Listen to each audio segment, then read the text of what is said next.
ओम शांति। मम्मा एक यज्ञ स्नेही थी।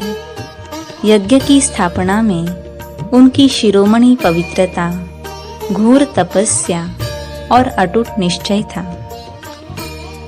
मम्मा के साथ के अनुभव सुनाते हुए ब्रह्म कुमारी दादी मनोहर इंदिरा जी कहते हैं कि यज्ञ में कोई बात आई अथवा कुछ करना होता था तो बच्चों को बाबा यही कहते थे कि मम्मा की क्या प्रेरणा है, पूछ कर आओ। मम्मा की राय के बाद मैं अपनी राय दूंगा। यज्ञ माता मम्मा है। इस प्रकार मम्मा से पूछे बगैर बाबा कोई भी कार्य नहीं करते थे। घर में जैसे माँ होती है, बच्चे की हर बात पर ध्यान देती है, उसी प्रकार मम्मा यज्ञ वस्तुओं के हर क्रियाकलाप, उनकी शारीरिक, मानसिक, पारिवारिक और आध्यात्मिक जीवन की प्रगति के लिए हर संभव ध्यान देती थी। समस्याओं का समाधान करती थी, प्यार दुलार से पोषण करती थी।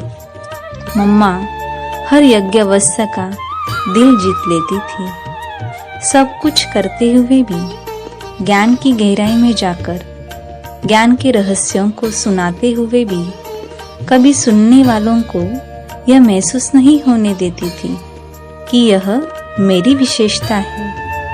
हमेशा शिव बाबा की ओर ही उनका इशारा होता था। एक बाबा की तरफ ही सबका ध्यान खिंचवाती थी। मम्मा बच्चों की जिस्मानी और रूहानी दोनों प्रकार की पालना करती थी। इस प्रकार मम्मा का नाम यज्ञ माता जगदम्बा सरस्वती पड़ा।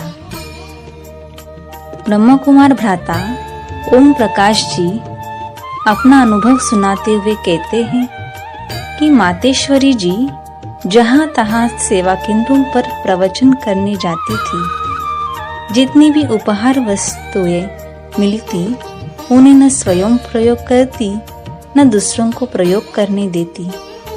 उन्हें लाकर पहले यज्ञ में यज्ञ पिता को अर्पित करती थी।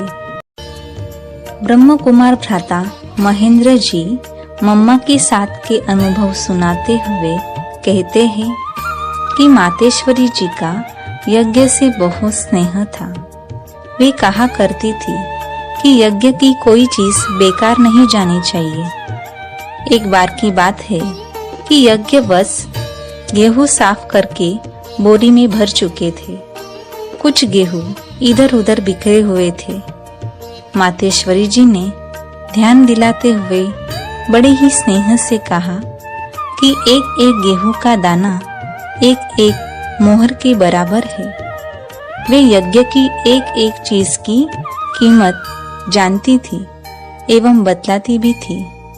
वे कुशल प्रबंधक थी। यज्ञ वस्तुओं की स्थूल के साथ सूक्ष्म आध्यात्मिक पालना पर भी उनका विशेष ध्यान रहता था। मम्मा कुशल प्रशासक के रूप में छोटी उम्र में ही यज्ञ कारोबार की जिम्मेवारी संभालने के निमित्त बनी और सभी के दिलों को जीत लिया। ऐसी थी हमारी यज्ञ स्नेही मम्मा।